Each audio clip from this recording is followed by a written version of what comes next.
fight like a roaring fight, during dreams under stadium lights, sweat and fire, hearts ignite. Evening sports buffet, with the Ginch replay. Highlights, wild scores collide, it's the riot live tonight.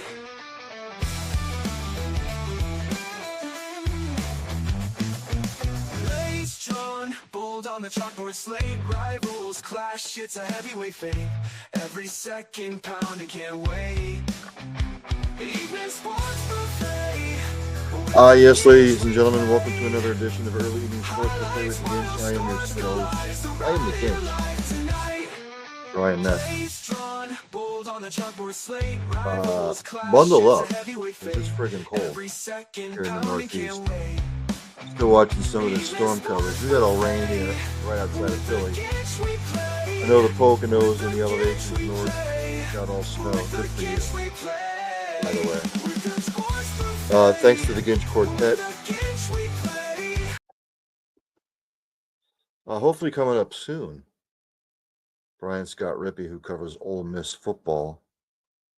Need to pick his brain about the whole Lane Kiffin situation. Also, Charlie Weiss Jr., he is bringing over as the offensive coordinator.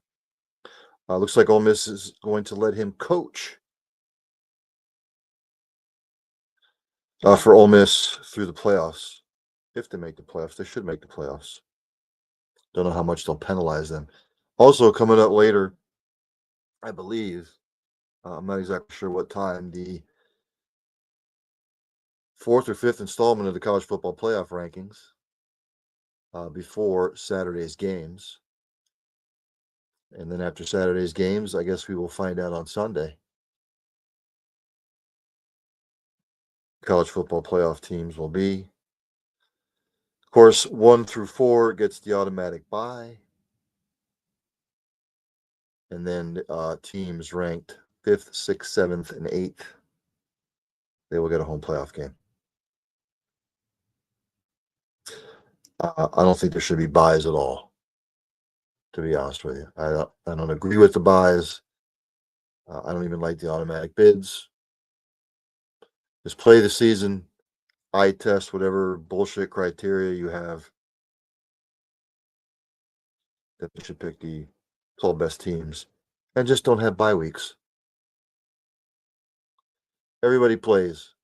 1 plays 12, 2 plays 11, blah, blah, blah, blah, blah. And then the higher seed gets the home game. First round. And then you can have the bowl games factor into it. Or the venues, anyway, if you want. But hopefully he'll be on here shortly. And then coming up at 7:30. Excuse me. Got a little bit of the sniffles. I know some people right now have COVID. I got sick this past January with something. I don't want that again. I was knocked on my ass. Just past January. Whatever I had, I never got tested. I had not been sick like that in a long time. Whatever that was, I don't want it again.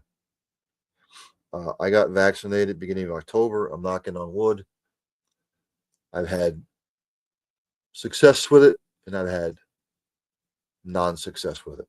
I've gotten flu shots in the past, never got the flu. I've gotten flu shots in the past, I get the flu. Coming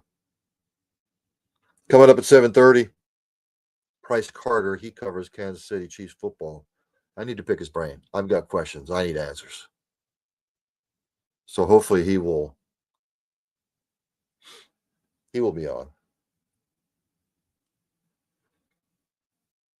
Give me just a second here. I just want to see if Mr. Rippey is coming on. A lot of the beat reporters for said college football teams, busy week for them, obviously. And again, I am going to be tuned in if I can find my trusted remote. I think it's 7:30. that they are going to. Oh, it's on now. I did not know. I thought it wasn't until 7:30 that they were going to do it, but I guess they're doing it now. One down the list now. As I'm looking at it here. So let's just stick with this, shall we? Before I get into anything else, and hopefully Brian Scott Rippey will be on. I didn't see the others. They'll go down the full list. I just caught this in the middle of it. So college football playoff rankings December 2nd. Utah is ranked 15th. Vanderbilt is 14th.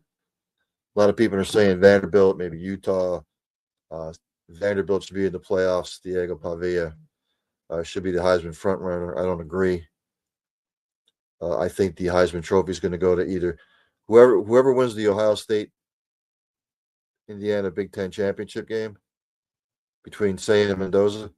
That'll be your Heisman Trophy winner. Texas is 13th, right outside the cusp of the top 12 college football playoff rankings.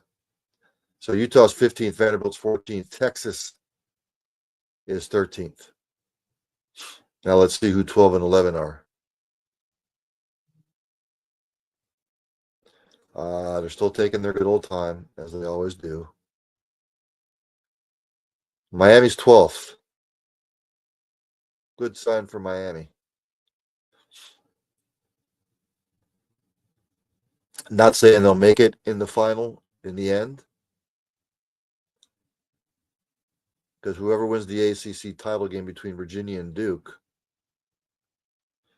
could make it. If Virginia beats Duke in the ACC title game, I believe Virginia will most likely be in the college football playoff. Not saying they'll be a high seed, but we'll see. Still waiting for 11 and 15th, Utah, Vanderbilt 14th, Texas is 13th, Miami is 12th, which is good for them. They can sit, well, they're going to have to sit back and wait after Saturday's games. BYU is 11th. And again, BYU plays Texas Tech in the Big 12 championship game. That is basically a de facto playoff game. Whoever wins that will be in the college football playoff. And I believe it will be Texas Tech, which would knock BYU out, which would help Miami. Notre Dame is 10th. People want to bitch, piss, and moan about the head-to-head Notre Dame Miami. Look, I get it. You got to look at the totality of the resumes. In a 2-week stretch, Miami lost to Louisville. They lost to SMU. SMU losing to Cal didn't help Miami. But again, you got to look at the totality. Notre Dame could have easily won against Miami and easily won against Texas A&M. Unfortunately, they didn't. Notre Dame has rattled off 10 straight wins. Like I told my man Paul Spencer over there at Out of the Box Sports Entertainment, that they would run the table. Number 9 is Alabama.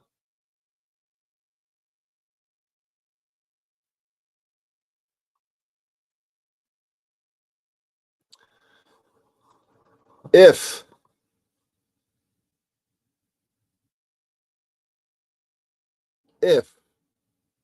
Georgia beats Alabama in the SEC title game, I believe that would knock Alabama out of the college football playoff. If Georgia loses to Alabama in the SEC title game, I still think Georgia will be in, and Alabama would be automatically in. Still waiting.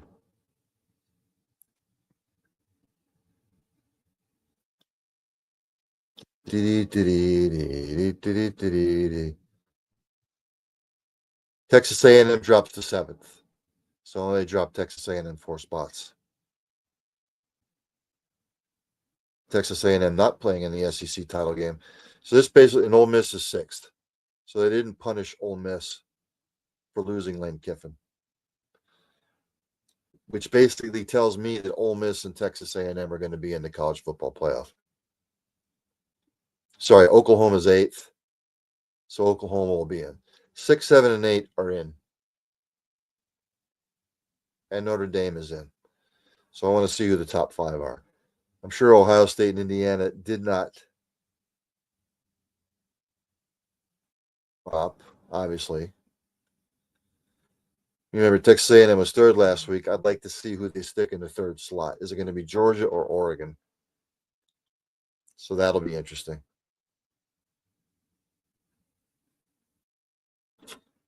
We're still waiting for the top 5.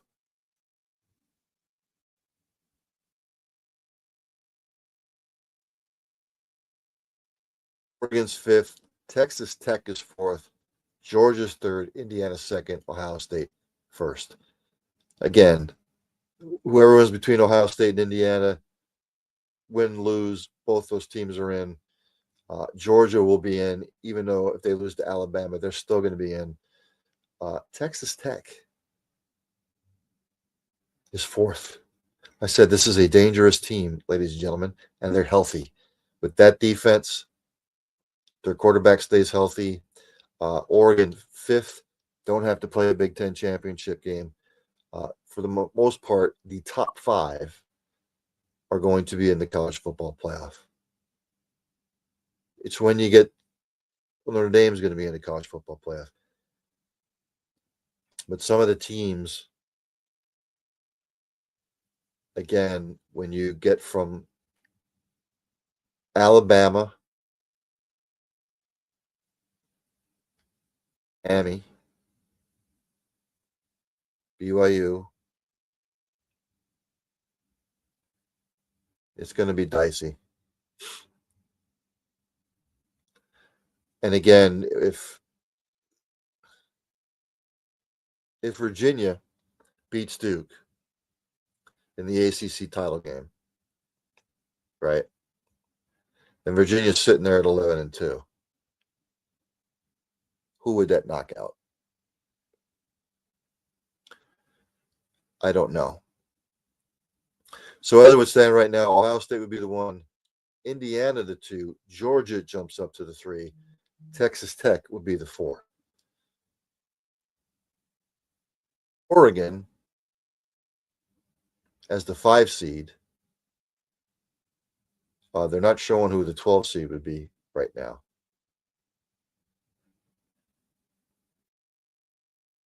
The 11 seed. Texas A&M as a 7 seed would play Notre Dame as a 10 seed. Oklahoma as an 8 seed would play number 9 Alabama as the 9th seed. But this will all change. If Ohio State beats Indiana, what do they do with Indiana? If Indiana beats Ohio State, what do they do with Ohio State?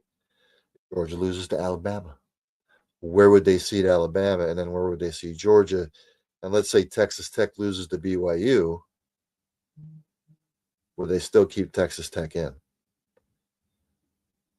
Texas Tech beats BYU, they're automatically in. They would probably stay at the 4 spot. If BYU were to beat Texas Tech, where would they seed BYU? And again, Miami is at the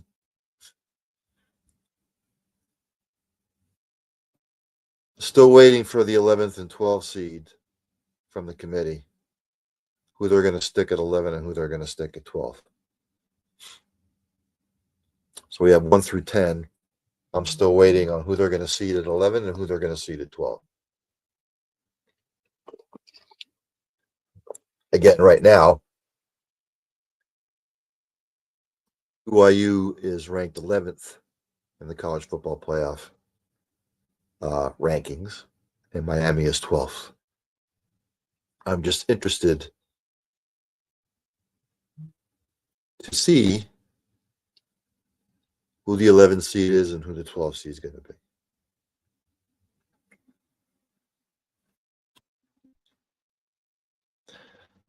So we still don't know. I haven't seen anything that they've come up with the 11th and 12th seed.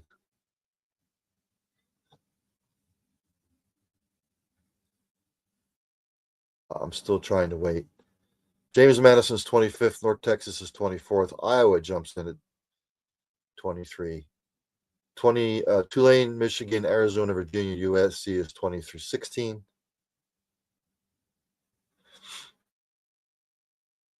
And actually, Ole Miss jumped up.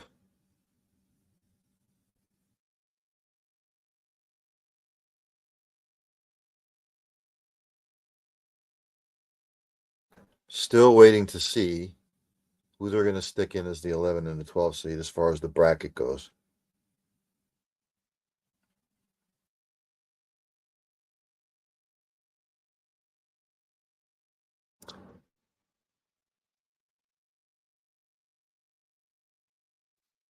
And I wish they would go back to it.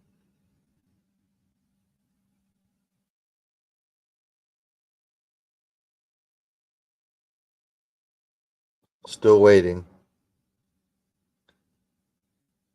for the 11 and 12 seed to be revealed because they have not been revealed yet.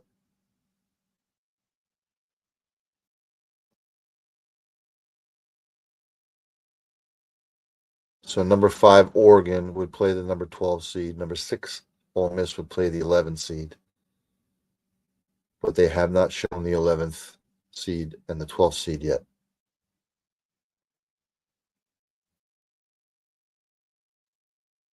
And we're still waiting.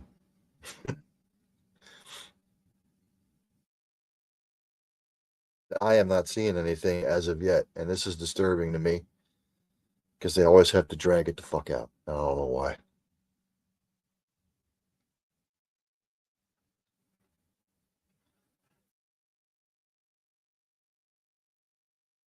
And again, the committee did not punish Ole Miss. They actually rose a couple spots.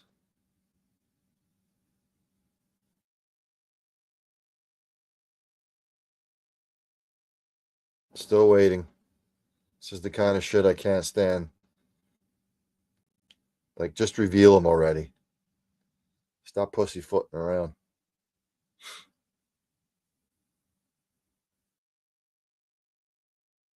But anywho, again, I hope Brian Scott Rippey will be coming on soon. If not, we will have to reschedule or he'll have to wait.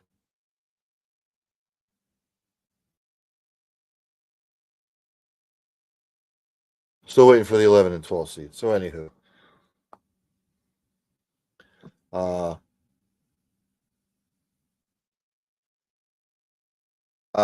got it. So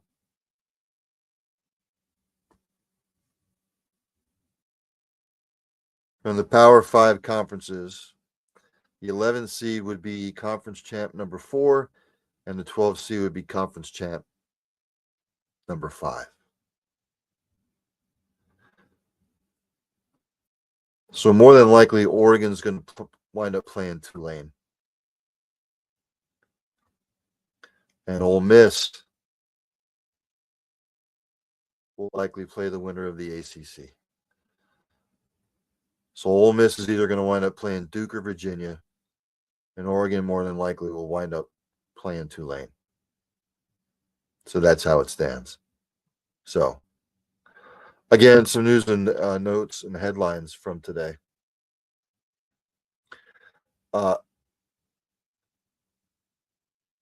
Lane Kiffin is letting Charlie Weiss Jr. coach in the Ole Miss college football playoff. How nice of him. He's a swell guy.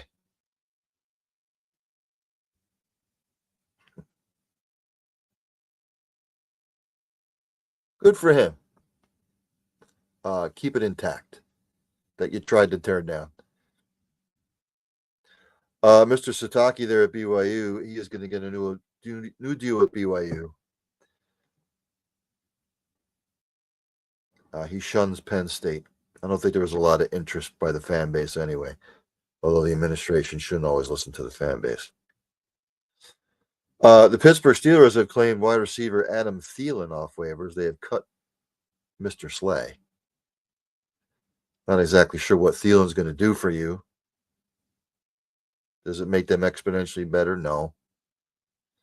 Possession receiver? Yes.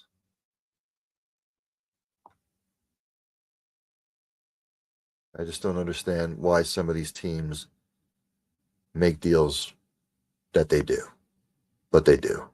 Does Adam Thielen make the Steelers better? No.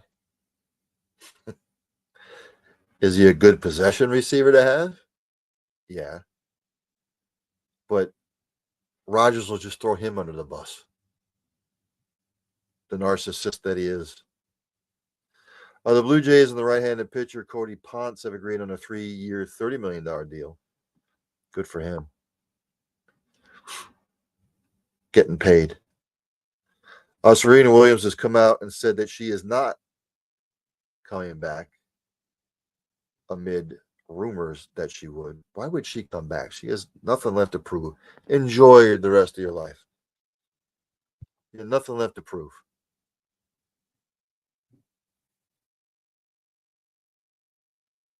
Texas Tech's head coach Joey McGuire, he's not going anywhere. Texas Tech has extended his contract, 7-year deal.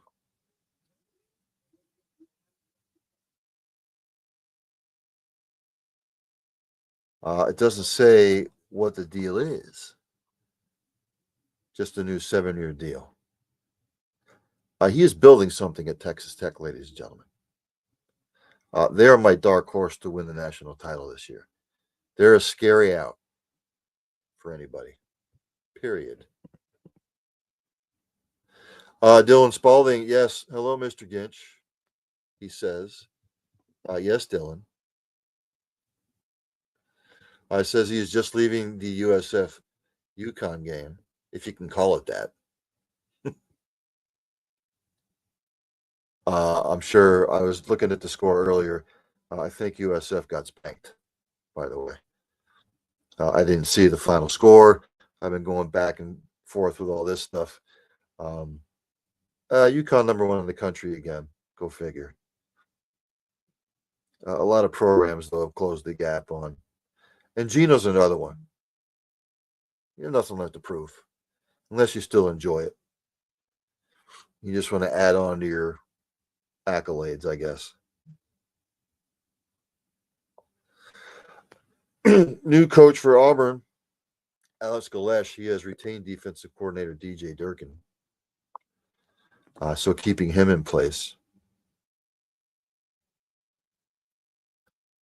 Oh, and here's a shock. New Orleans Pelicans' Zion Williamson is out at least 3 weeks. He has a grade 2 right hip adductor strain. What is the point anymore with Zion? Dylan, yeah, Spanked is saying it lightly. Yeah, I didn't see. I saw what the score was at half.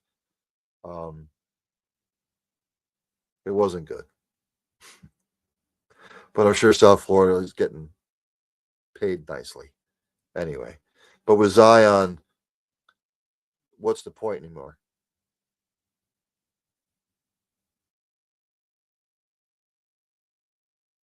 He's always hurt.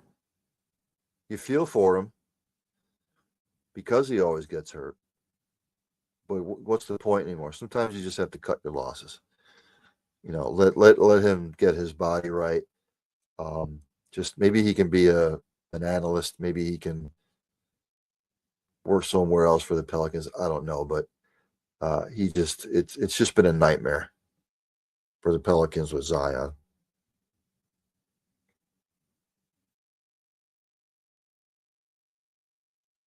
Sometimes you just have to move on.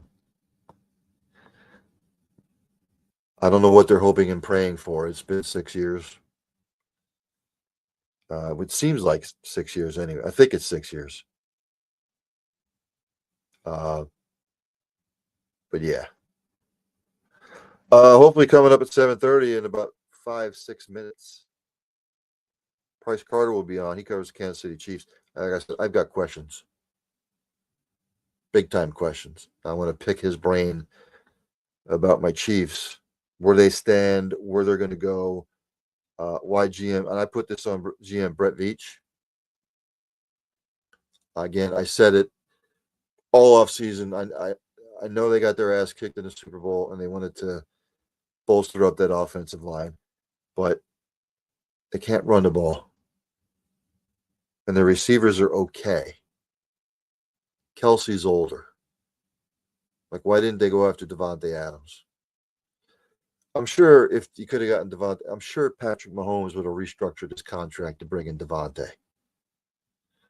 Or if they could have gone after a top-notch running back. I'm sure Patrick Mahomes would have done like Brady did to restructure his contract, anything to make the team better.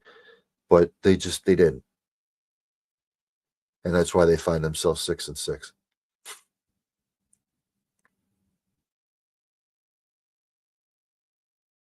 They are going over projections for the bowl games. I'm not going to get into that. I'm going to wait till Saturday's games are done. And I will have a college football bowl special, by the way, at some point. Because you can never get enough college football, in my opinion. And it goes by so goddamn fast, doesn't it? Wasn't it just Labor Day? Wasn't the season just kicking off? And here we are.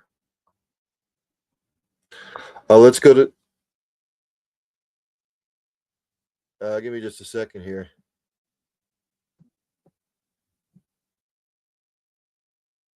Brian Scott Rippey getting back to me. Again, they're busy.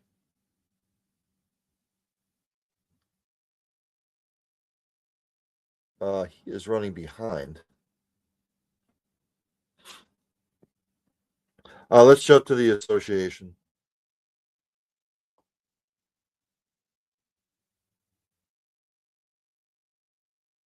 Scores from yesterday. Should have been Monday, December 1st.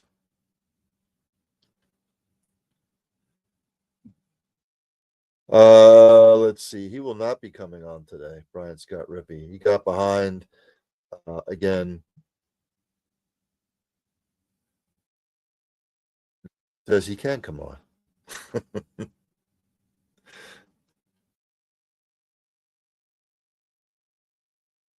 So I will have him on at 8 o'clock Eastern Standard Time. I will go over my allotted time. Scores from yesterday: the Hawks beat the Pistons. I'm sorry, the Pistons beat the Hawks 99-98. Excuse me. For the Atlanta Hawks, your leading scorer was Jalen Johnson with 29 points. He also had 13 rebounds. For the Detroit Pistons, your leading scorer was Jalen Duren, 21 points. He had 11 rebounds. As we follow the bouncing ball. Again, hopefully coming up at 7:30, Price Carter covers the Chiefs. Cavaliers beat the Pacers 135-119. The Pacers having a season to forget. For the Cavs, your leading scorer was Donovan Mitchell with 43. Jalen Tyson added 11 rebounds. For the Pacers, your leading scorer was Pascal Siakam, 31 points.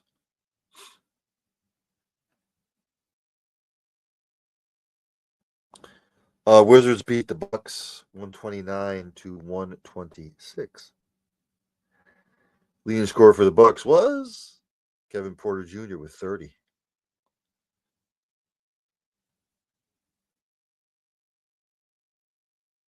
For the Washington Wizards, leading scorer was CJ McCollum with 28 points. The Nets beat the Hornets. Somebody had to win, I guess, 116-103. For the Hornets, the leading scorer was Con Knuppel. LaMelo Ball added 14 rebounds. And for the Brooklyn Nets, your leading scorer was Michael Porter Jr. with 35 points. And Nick Claxton quietly having a decent season. He has 11 rebounds. The Nets beat the Hornets. Oh, I just went over that. I'm sorry. The Heat beat the Clippers in a barn burner, 140 to 123. For the Clippers, the leading scorer was Kawhi Leonard with 36 points. Ivica Zubac, 13 rebounds. For the Heat, your leading scorer was Norman Powell, 30 points. Bam Adebayo continuing to rack up rebounds. He had 14 boards. The Magic beat the Bulls 125 to 120.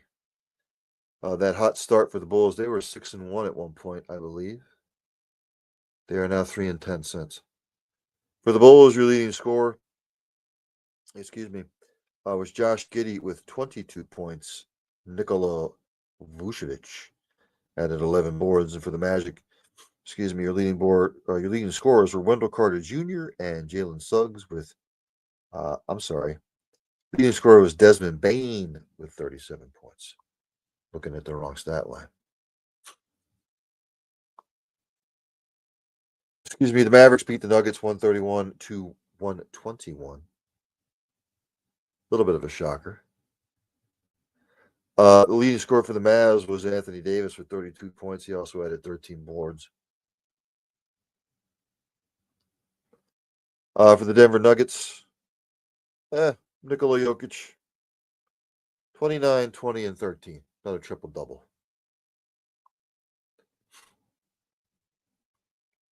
I believe he is one of the best big men to ever do it. And the Suns beat the Lakers 125-108.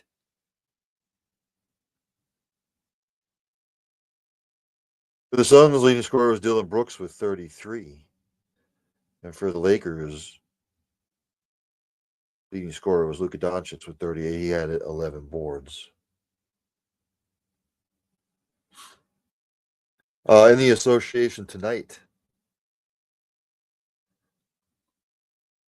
in the first right now, the 76ers up on the Wizards 26-14.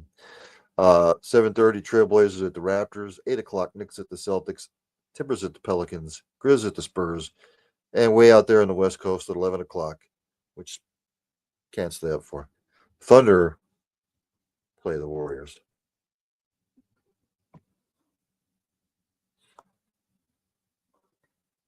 NHL scores from yesterday.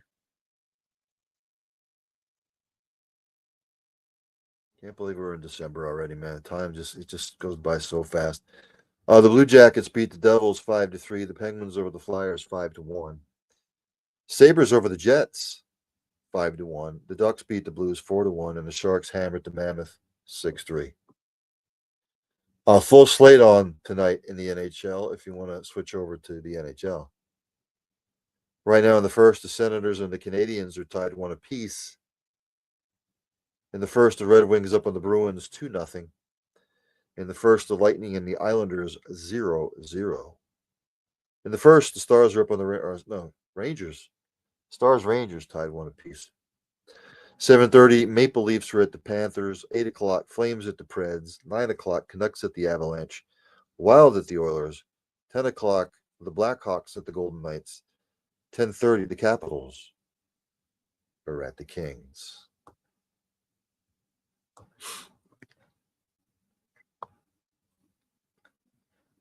So again, if you haven't heard yet, week number 4 of the college football playoff. I think this is week 4.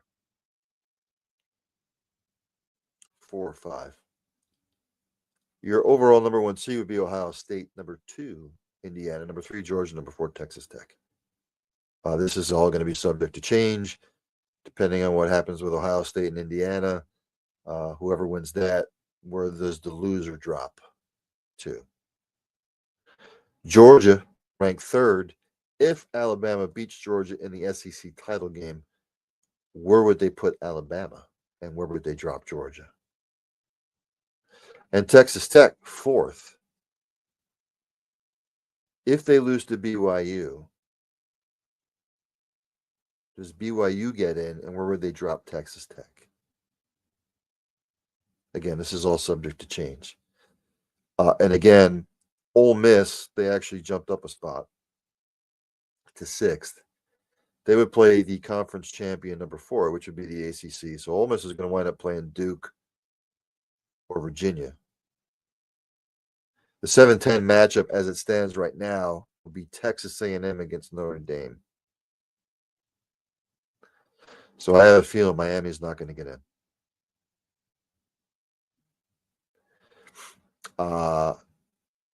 Oregon would play the winner of the American Athletic Conference, which is probably going to be Tulane. So Oregon's going to wind up playing Tulane. And then right now, this will be subject to change.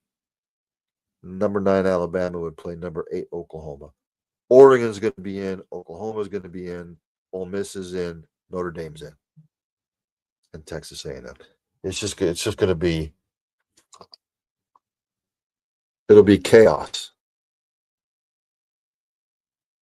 If Alabama beats Georgia, if BYU beats Texas Tech, and Indiana beats Ohio State. Where would they jumble those teams up?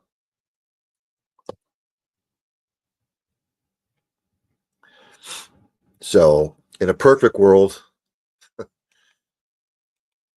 make it easy for the committee, Ohio State wins the Big Ten championship. Indiana's still going to be in. Georgia beats Alabama, which would essentially, if Georgia beats Alabama in the SEC title game, then where would the at-large come from? Miami, Texas, or Vanderbilt? It's going to be really interesting to see what the committee does. Real interesting. I'm batting 1,000 on guests today.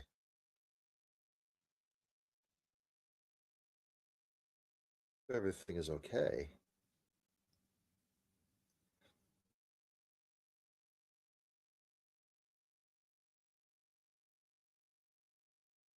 And again,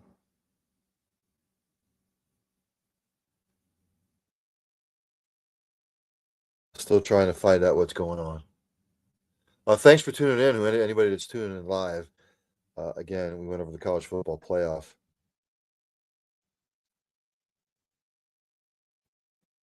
Just following up with the guests.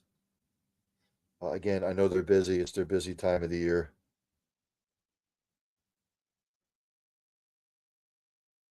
Give me just a second. I'm going to see if I can get him to come on right now.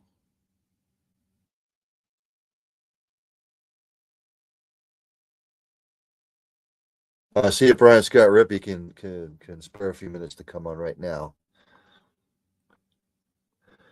Again, some of these shows that I'm watching, they're going over projected bowl games. I don't like doing that. I really don't. I realize there's 46 bowl games, by the way, or whatever it is. 41, 42 bowl games. 84 Division I teams make bowl games. It's asinine and stupid. It's all about money. I don't want to see a 5-7. Look, as far as bowl games go, I think you should be 7-5 or better to make a bowl game. If a team is 6-6 or 5-7 and they got to fill out things, you don't want to reward mediocrity or somebody being below 500. Can't do it. I would think one of the criteria for bowl games, I believe, should be you have to be 7-5 or better to make a bowl game. So, give me just a second here. I see him in the green room. Before I bring him on, though, we've got to do the proper introduction. Like I always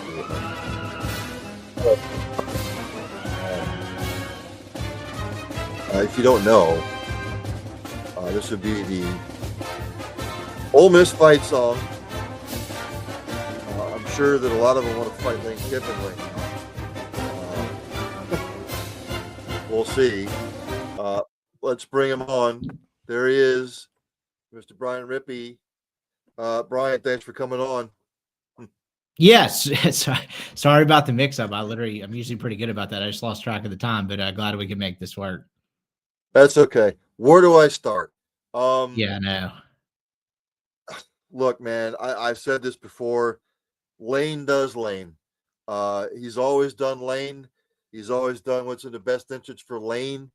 I think the only reason why he didn't want to make the decision before the Egg Bowl, Brian, was because he wanted to win the 11th game so he could say, ha, I did something that no coach has ever done at Mississippi, at Ole Miss. And then I'll make the decision afterward. Look, I didn't think he was going to stay. I know that Ole Miss fans were hopeful, but then he tried to purge and pick. I know he's letting Charlie Weiss Jr. coach for the playoff, but where does he fit now in the annals of Ole Miss football history? He went from probably somebody who would be worthy of a statue one day to probably the most hated man in program history. And you mentioned that. I think it's actually a little bit more nefarious than that. I actually believe, very educated opinion, that Lane Kiffin's mind was made up to go to LSU probably 7 to 14 days prior to the Egg Bowl. And I think he purposely elongated the process to I don't think before the Egg Bowl it was to sabotage Ole Miss's coaching search, but to make it his replacement a little bit more difficult. But I think when he learned that, I mean, why he ever believed that he could go to LSU and coach Ole Miss in a playoff game is beyond me. It's kind of indicative of the aloofness that is Lane Kiffin, and he is a narcissist. I mean, I know that's a strong word, but I mean that's the way he behaves. And I think when it finally set in, I think he was told he could not coach the Egg Bowl as soon as the Florida week, which was 3 weeks before the end of Ole Miss's regular season. I think that Saturday evening or afternoon meeting with Keith Carter and Glenn Boyce, he finally realized they were not going to relent on that stance. And so he decided to try to burn the place down on the way out. And that's why he gave the ultimatum to the offensive coaching staff of, if you're not on the plane with me, you don't have jobs. And he basically couldn't have his cake and eat it too, and behaved like a child, which is, unsurprising of Lane Kiffin. But this is also the same guy that's, went on a PR tour for the last 6 months and really for the better part of 2.5 years, claiming he'd found peace in life and all these other things and prioritized family and all that. And that was clearly just a kind of a crock of shit, for the lack of a better phrase. I mean, but yes, turn it down on the way out. I said this a couple days ago. He had something building special at Ole Miss. He's young enough. He's in tune with the game, the NIL, the transfer portal, XYZ. Look, no Nick Saban at Alabama. There's no Brian Kelly at LSU. Now it's Lane Kiffin. He could have been one of the dominant programs in the SEC at Ole Miss. That's the way I feel. Look, Brian Kelly left Notre Dame because he wanted to win a national championship. He thought he had a better opportunity at LSU. We saw how that turned out. I don't know what he thinks. Look, in the totality of it, Brian, Lane Kiffin has never really won anything. He got axed a week before the national championship game by Nick Saban. FIU, Tennessee, USC, wherever he's been, he's never really won anything. And LSU obviously didn't learn their lesson after what they have to pay out to Brian Kelly. I don't know why he thinks that the grass is greener on the other side, whether it's the NIL money that they can sink into the program. I don't know. I don't know what the appeal was. What do you think?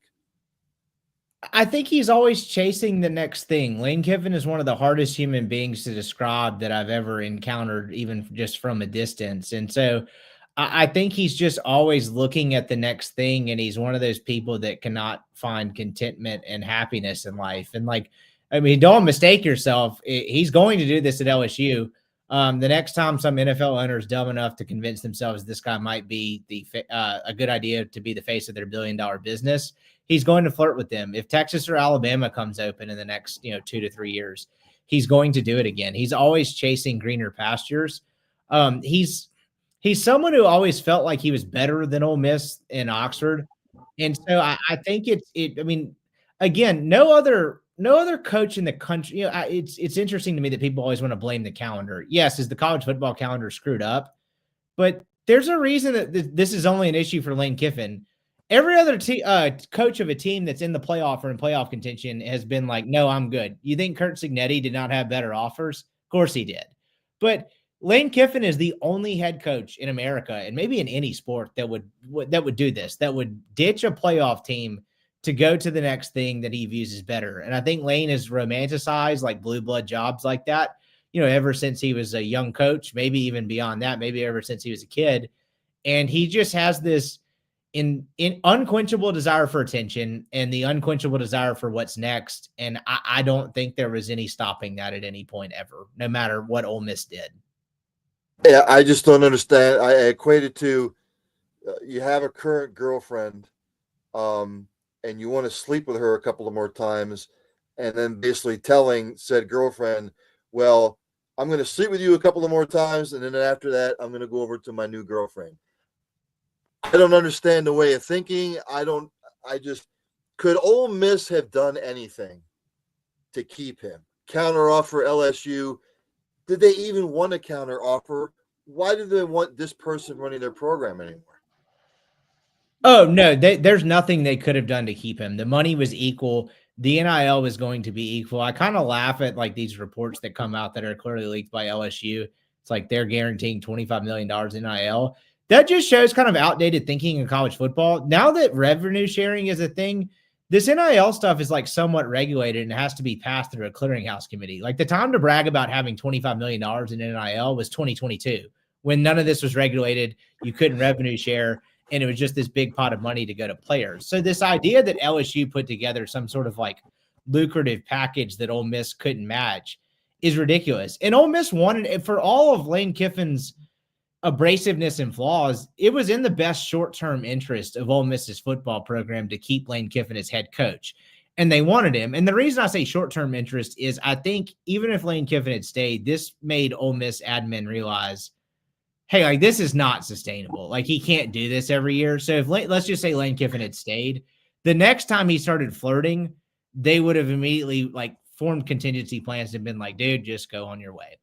And so, yes, Ole Miss wanted him to stay. I think the question becomes, could they have done anything different in handling this process? And I think the answer to that is also no. Like Keith Carter and Glenn Boyce, who are two good leaders for Ole Miss, and the reason their position, like Ole Miss is in its current position in football, is because they have smart leadership. They will get dinged of like, why did you let Lane Kiffin coach the Egg Bowl and coach this long and let it drag out? I think the only logical answer to that is they couldn't find it in his contract to suspend him, demote him, or fire him for cause. And of course, you can't fire him without cause like normal. You're bankrupting yourself. You'd be paying him a $36 million buyout because he's acting like an asshole. But you can't do that. So, people will criticize them for letting it drag out because what Kiffin did, and if you want to say he won this thing, he basically made it impossible for Ole Miss to have a normal coaching search. He made it impossible for Ole Miss to hire an Alex Golesh or a John Sumrall who wanted the job. He delayed it intentionally long enough to where they couldn't do that. And so I think the admin will take criticism for that, but I'm not exactly sure what else they should have done. What precedent is there for your sitting head coach, the head coach of a playoff team, wants to leave and is also going to act as vindictive as possible on the way out after? There's no precedent for something like that.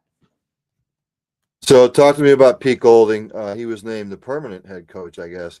I don't know if it's going to be the permanent coach in a couple of years, but obviously the players like him. He's a defensive guru down there in Ole Miss. Look, they still have him, still have Charlie Weiss coaching the offense in the latest college football playoff rankings, which they're all going to change anyway. After this, the college football playoff rankings. They actually jumped up to 6th. Yeah. They're going to be firmly in, obviously. Look, Pete Golding's the head coach. Charlie Weiss is still going to coach. I'm sure the players are going to use this as a rallying cry where we don't need your ass here. Go coach LSU. We're going to take care of our own business. Yeah, so it's interesting you bring the playoff thing up as we record this at 6:50 Central Time. The playoff rankings just came out. Ole Miss being at 6 is a massive win for the strategy they deployed. Pete Golding was not their ideal candidate. He was the only option they had at that point because the issue Ole Miss was running into as Lane gave the ultimatum to his offensive staff on Sunday morning, if you're not on the plane, you don't have a job with me.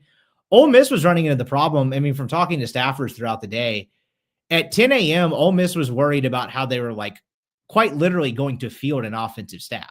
How do you have enough bodies? Because you can't bring new people in that are not familiar with that offensive system. That's not a realistic thing to do in 3 weeks. So the where Lane's threat was valid and how he tried to burn it down on the way out was Ole Miss was concerned about how in the world do we possibly field an offensive staff? And by that point, Golish was basically hired at Auburn. John Sumrall was basically hired at Florida. Those were the only two desirable candidates Ole Miss had in a very weak candidate pool, which is why Kiffin looks a lot better than he is. There's not a strong candidate pool in this coaching cycle. This was the only move they had to preserve a coaching staff for the playoff and also somewhat sell it in the long run. Do I think Pete Golding's going to be an awesome SEC head coach? I don't know. Was he their ideal candidate? Probably not in a normal scenario, but he is qualified enough. He's smart enough. He's been Nick Saban's defensive coordinator. This was the only card they had to play after Kiffin did what they did to preserve it. Because now you look at it, they had basically have their entire offensive staff intact minus 2 guys. That was not the case at 10 a.m. on Sunday morning. They were like, oh, holy cow, we don't have anyone. This was hiring Golding as the permanent head coach was the only card they had left to play to preserve this playoff run and also somewhat sell something in the future. What is the overall feeling of Rebel Nation as we sit here on Tuesday when it comes to Lane Kiffin? They are ready to rally the troops and prove that Lane Kiffin was not the only reason that Ole Miss football was successful. And they're right in some sense. I think if you ask currently that Lane Kiffin had nothing to do with it, which is silly. Lane Kiffin is a great football coach. He's a top 3 play caller in the country. He's one of the best talent evaluators in the country. But Lane Kiffin was a beneficiary of a very soft schedule for the last 2 years. And also he was the main beneficiary of the organization Ole Miss has had in the NIL era. Walker Jones, Keith Carter, Denson Hollis, William Liston, getting the collective in line and Ole Miss being on the forefront of NIL. Kiffin deserves credit for that because if they had not won at the level they were winning when NIL became a thing, Ole Miss would probably not have been as incentivized to get in line. But once they did, he's been the main beneficiary of that. So I think Ole Miss fan base wise is as galvanized as ever to prove that like this is a good job that a lot of people can win at. And this is not Lane Kiffin or bust. And honestly, I think these rankings where they jumped A&M and stayed at 6 is the first like step toward validation of that, honestly. Ladies and gentlemen, that's Brian Rippey. I know has been busy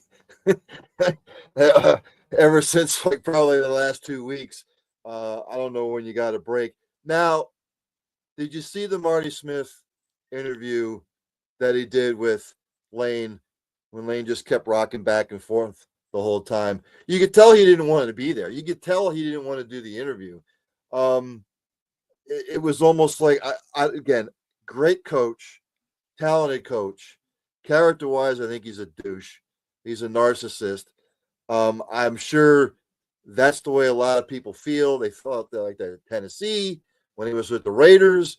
I mean, Christ, he got left on the tarmac at USC. At some point, Lane Kiffin has to realize I'm the problem everywhere I've been. But he just again, talented guy. The character-wise, though, Brian, I was kind of hoping Florida would maybe sign him, but then I had to go back through a Rolodex in my head and say, I don't want that kind of coach with that kind of character leading my program. You're exactly right. You would think he would realize that at some point, but that kind of is Lane Kiffin. His whole point is he will never realize that. He tried to act like a victim on the way out. His statement was ridiculous, saying that Keith Carter prevented him from coaching in the playoff despite the players wanting him to. That is categorically false. I have it on about 15 to 20 different accounts. The players did not want him coaching that playoff game. It's just nonsense. Him saying in that Marty Smith interview that he respects the decision. And while national people may understand why he should cut the playoffs, but Keith has to live there. The only national people that parroted this narrative were CAA clients, that Jimmy Sexton clients, that Lane Kiffin is. Not he's gotten crushed nationally for this decision, and rightfully so. It's a total level of like aloofness and narcissism that is kind of hard to fathom. I didn't think the Lane Kiffin era at Ole Miss would end well. I kind of underestimated his ability to end it like this badly, but this is kind of who he is. And to your point, he'll probably win at LSU. He's a good football coach. He's going to have a good, closer proximity to talent, but I can promise you this will end in a pile of flames. I don't know when, but he will burn it to the ground there just like he has everywhere else. I can almost guarantee it. Brian, before I let you get out of here, tell the people where they can read your stuff or check you out. Yeah, sure. At BS Rippy on Twitter. I do a newsletter on Substack that's called Rippy Writes. My podcast is part of the MPW Digital Network, Rebels 247. And catch me anywhere there. There's plenty to talk about with the Lane Kiffin saga. I'm sure there will be. I'll be rooting for Ole Miss big time in the college football playoff. So, again, enjoy the playoff, man. Thanks, man. I appreciate it. Have a good one. I don't. Pardon my French. I just don't fucking understand the way people think sometimes. Maybe that's a fault of mine. But if I'm coaching somewhere like Ole Miss, yes, LSU might have more resources. They might have more than Ole Miss does as far as that goes. I just led my team to an 11-1 record, something that's never been done at Ole Miss before. Winning 11 games, going to a college football playoff to possibly win a national title. How can I sit there and look these kids in the face and say, thanks, but I've got to roll? It's a business decision. It's not personal. How do you think those kids are going to feel the way you rolled out? It's not cool, man. It's not cool. Just like when the transfer portal, when kids would bolt before the bowl games the last couple of years, because they either wanted to get ready for the draft or it's a shitty bowl. I don't want that kind of player on my team. Well, fuck you. Leave then. I'm going to have to reschedule Mr. Price Carter. Looks like he's busy. But I was getting to the NHL scores from right now. The Maple Leafs and the Panthers are in the first. It's Maple Leafs 2, Panthers nothing. Some other updated scores. Senators over the Canadians 2-1. End of the first. Red Wings up on the Bruins 2-0. End of the first. Lightning and the Islanders are scoreless. End of the first. Stars and the Rangers tied 1 apiece. Again, I want to thank Mr. Brian Rippey for coming on the show. Again, college football playoff bracket out. Again, right now, Ohio State the 1 seed, Indiana the 2 seed, Georgia's the 3 seed, Texas Tech is the 4 seed. This is all subject to change. Especially if some teams that are not supposed to win on Saturday win their conference championship games. Again, thanks to Brian. As I end each show, practice compassion, practice empathy, have passion for what you do. Hug somebody every once in a while. You might make their day. Tell somebody you love them.